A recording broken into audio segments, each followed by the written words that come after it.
Assalomu alaykum, Pokfresh bar kuzatuvchilari, obunachilar, hammanglar sog' salomatmisizlar? Mana shu kungacha bizga podpiska bo'lib, like bosib, har bitta videoyimizga podpishka qilganinglar uchun hammanglarga rahmat. Biz o'z ish faoliyatimizni Pop shahrida qisqa muddatga bo'lsa ham tugatishga qaror qildik.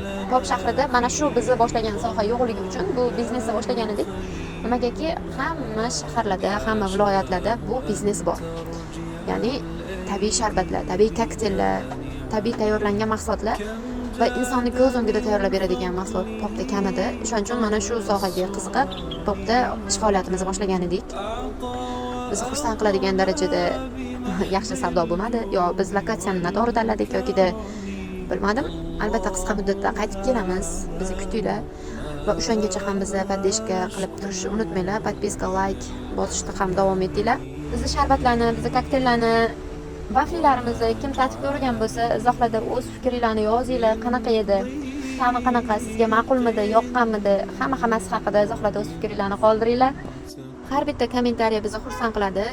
Xudo xohlasa biz qisqa muddatda qaytib kelamiz va o'shangacha ham bizni tark etmasliklarini so'rab qolgan bo'lardim.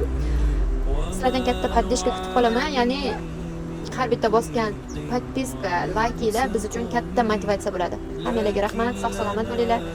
Biz qaytguncha va undan keyin ham Allohga omonat bo'linglar. Hammanglarni Parda Tursun qishlog'ida kutib qolamiz. أن ترجع الأيدي بلا نعم كم جاد